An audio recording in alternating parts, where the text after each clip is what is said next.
ಅವ್ರೇನು ಹೇಳ್ತಾರೆ ಅಂದರೆ ಮುಸ್ಲಿಮ್ಸ್ ಎಲ್ಲ ನಿಮ್ಮ ಜೊತೆ ಇದ್ರು ಅಂತಿದ್ರೆ ಇವರು ಜಾತಿಗಳನ್ನು ಡಿವೈಡ್ ಮಾಡೋದು ಈ ಕೆಲಸವನ್ನು ಮಾಡ್ತಾ ಇದ್ದಾರೆ. ಸಮಯ ಸಂದರ್ಭ ಬಂದಾಗ ಅದರ ಬಗ್ಗೆ ನಾನು ಏನು ಮಾತಾಡಬೇಕೋ ಮಾತಾಡ್ತೀನಿ. ಇನ್ನೊಂದು ಅವ್ರು ಹೇಳಿದ್ದಾರೆ ಏನೋ ಎನ್ಕ್ವೈರಿಗಳು ಅದು ಇದು ಅಂತ, ಅದಕ್ಕೋಸ್ಕರ ವೆಯ್ಟಿಂಗಲ್ಲಿದ್ದೀನಿ. ವೆಲ್ಕಮ್ ಎನ್ಕ್ವೈರೀಸ್ಗೆ ಏನೇನಕ್ಕೆ ಎಲ್ಲದಕ್ಕೂ ನಾನು ವೆಲ್ಕಮ್ ಮಾಡ್ತಾಯಿದ್ದೀನಿ. ಎಲ್ಲದಕ್ಕೂ ನಾನು ರೆಡಿ ಇದ್ದೀನಿ.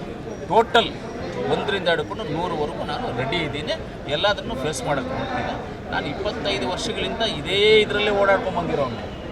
25 ವರ್ಷಗಳಿಂದ ಇದರಲ್ಲೇ ಓಡಾಡ್ಕೊಂಡು ಬಂದಿರೋನು. ನನಗೆ ಐಡೆಂಟಿಟಿನೇ ಏನು ಅಂದರೆ ನನ್ನ ಮೇಲೆ ಹೋರಾಟ ಮಾಡೋರೆ ನನಗೆ ಐಡೆಂಟಿಟಿ. ಅದೇ ನನಗೆ ಐಡೆಂಟಿಟಿ. ಕೆಲವು ಗಂಭೀರ ಆರೋಪಗಳನ್ನು ಮಾಡಿದ್ದಾರೆ, ತಾವು ಅಬ್ಸರ್ವ್ ಮಾಡಿರ್ತೀರಾ? ಜನಗಳಿಗೆ ಆ ವಿಚಾರ ಯಾವ ರೀತಿ ನಾನು ವೆಯ್ಟ್ ಮಾಡ್ತಾ ಇದ್ದೀನಿ ಅಂತ ಹೇಳ್ತಾ ಇದ್ದೀನಿ. ಆರೋಪಗಳನ್ನು ಸಾಬೀತು ಮಾಡಲಿ ಅಂತ ವೆಯ್ಟ್ ಮಾಡ್ತಾ ಇದ್ದೀನಿ. ಅದಕ್ಕೆ ನಾನು ರೆಡಿ ಇದ್ದೀನಿ ಅಂತ ಹೇಳ್ತಾ ಇದ್ದೀನಿ. ಅದಕ್ಕೆ ನಾನು ರೆಡಿ ಇದ್ದೀನಿ. ಅದರಿಂದ ನಮಗೇನು ಬಂದಿಲ್ಲ, ನೋಡೋಣ. ನಮಗೇನು ಬಂದಿಲ್ಲ, ಫೇಸ್ ಮಾಡೋಣ. ನಮ್ಗೆ ಆವತ್ತಿಂದ ಇವತ್ತರೆಗೂ ಅದೇ ತಾನೇ ಅಭ್ಯಾಸ. ನಮಗೆ ಮೊದಲಿಂದ ಫೇಸ್ ಮಾಡೋದು ಅಭ್ಯಾಸ. ಕಾನೂನು ರೀತಿಯಲ್ಲಿ ಫೇಸ್ ಮಾಡಿ ಅದು ಸಂದರ್ಭ ಬಂದಾಗ ಮಾತಾಡ್ತೀನಿ. ಸಂದರ್ಭ ಸಮಯ ಅಂತ ಇರುತ್ತಲ್ಲ, ಅದೆಲ್ಲ ಬಂದಾಗ ಮಾತಾಡ್ತೀನಿ. ನಜೀರ್ ಅಹ್ಮದ್ ಅವರು ಬೆಂಬಲ ಅಂತ ಹೇಳಿದ್ರೆ, ನಜೀರ್ ಅಹ್ಮದ್ ಅವರು ಕಾಂಗ್ರೆಸ್ ಪಕ್ಷದವರು, ನಾವು ಕಾಂಗ್ರೆಸ್ ಪಕ್ಷದವರು.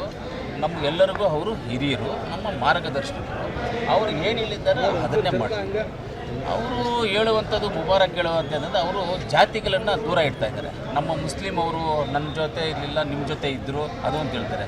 ನಮಗೆ ಮುಸ್ಲಿಂ ಯಾರೋ ನಮ್ಗೆ ಗೊತ್ತಿಲ್ಲ, ಹಿಂದೂಗಳು ಯಾರೋ ನಮಗೆ ಗೊತ್ತಿಲ್ಲ, ಕೋಲಾರ ಜಿಲ್ಲೆಯವರು ಅಂತ ನನಗೆ ಗೊತ್ತಪ್ಪ. ನಾನು ಯಾವತ್ತೂ ಜಾತಿಗಳನ್ನು ಉಟ್ಕೊಂಡು ಜಾತಿಗಳನ್ನು ಮಾಡ್ಕೊಂಡು ಹೋಗಿರುವಂಥ ವ್ಯಕ್ತಿ ನಾನಿಲ್ಲ. ನನಗೆ ಅದು ಇದು ಅಂತ ಯಾವುದೂ ಗೊತ್ತಿಲ್ಲ. ಕೋಲಾರ ಜಿಲ್ಲೆಯವರು, ಕನ್ನಡಿಗರು, ಭಾರತೀಯರು ಅಂತ ಗೊತ್ತು ನನಗಷ್ಟೇ. ಅವ್ರೇನು ಹೇಳ್ತಾರೆ ಅಂದರೆ ಮುಸ್ಲಿಮ್ಸ್ ಎಲ್ಲ ನಿಮ್ಮ ಜೊತೆ ಇದ್ದರು ಅಂತಿದ್ರೆ ಇವರು ಜಾತಿಗಳನ್ನು ಡಿವೈಡ್ ಮಾಡೋದು ಈ ಕೆಲಸವನ್ನು ಮಾಡ್ತಾ ಇದ್ದಾರೆ. ಸಮಯ ಸಂದರ್ಭ ಬಂದಾಗ ಅದರ ಬಗ್ಗೆ ನಾನು ಏನು ಮಾತಾಡಬೇಕೋ ಮಾತಾಡ್ತೀನಿ. ಇನ್ನೊಂದು ಅವ್ರು ಹೇಳಿದ್ದಾರೆ ಏನೋ ಎನ್ಕ್ವೈರಿಗಳು ಅದು ಇದು ಅಂತ, ಅದಕ್ಕೋಸ್ಕರ ವೆಯ್ಟಿಂಗಲ್ಲಿದ್ದೀನಿ. ವೆಲ್ಕಮ್ ಎನ್ಕ್ವೈರೀಸ್ಗೆ ಏನೇನಕ್ಕೆ ಎಲ್ಲದಕ್ಕೂ ನಾನು ವೆಲ್ಕಮ್ ಮಾಡ್ತಾಯಿದ್ದೀನಿ. ಎಲ್ಲದಕ್ಕೂ ನಾನು ರೆಡಿ ಇದ್ದೀನಿ. ಟೋಟಲ್ 1ರಿಂದ ಹಿಡ್ಕೊಂಡು 100ವರೆಗೂ ನಾನು ರೆಡಿ ಇದ್ದೀನಿ. ಎಲ್ಲದನ್ನು ಫೇಸ್ ಮಾಡೋಕ್ಕೆ ಹೋಗ್ತೀನಿ. ನಾನು 25 ವರ್ಷಗಳಿಂದ ಇದೇ ಇದರಲ್ಲೇ ಓಡಾಡ್ಕೊಂಡು ಬಂದಿರೋನು. 25 ವರ್ಷಗಳಿಂದ ಇದರಲ್ಲೇ ಓಡಾಡ್ಕೊಂಡು ಬಂದಿರೋನು. ನನಗೆ ಐಡೆಂಟಿಟಿನೇ ಏನು ಅಂದರೆ ನನ್ನ ಮೇಲೆ ಹೋರಾಟ ಮಾಡೋರೆ ನನಗೆ ಐಡೆಂಟಿಟಿ. ಅದೇ ನನಗೆ ಐಡೆಂಟಿಟಿ. ಕೆಲವು ಗಂಭೀರ ಆರೋಪಗಳನ್ನು ಮಾಡಿದ್ದಾರೆ, ತಾವು ಅಬ್ಸರ್ವ್ ಮಾಡಿರ್ತೀರಾ? ಜನಗಳಿಗೆ ಆ ವಿಚಾರ ಯಾವ ರೀತಿ ನಾನು ವೆಯ್ಟ್ ಮಾಡ್ತಾ ಇದ್ದೀನಿ ಅಂತ ಹೇಳ್ತಾ ಇದ್ದೀನಿ. ಆರೋಪಗಳನ್ನು ಸಾಬೀತು ಮಾಡಲಿ ಅಂತ ವೆಯ್ಟ್ ಮಾಡ್ತಾ ಇದ್ದೀನಿ. ಅದಕ್ಕೆ ನಾನು ರೆಡಿ ಇದ್ದೀನಿ ಅಂತ ಹೇಳ್ತಾ ಇದ್ದೀನಿ. ಅದಕ್ಕೆ ನಾನು ರೆಡಿ ಇದ್ದೀನಿ.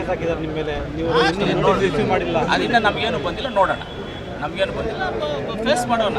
ನಮ್ಗೆ ಆವತ್ತಿಂದ ಇವತ್ತರೆಗೂ ಅದೇ ತಾನೇ ಅಭ್ಯಾಸ. ನಮಗೆ ಮೊದಲಿಂದ ಫೇಸ್ ಮಾಡೋದು ಅಭ್ಯಾಸ. ಕಾನೂನು ರೀತಿಯಲ್ಲಿ ಫೇಸ್ ಮಾಡಿ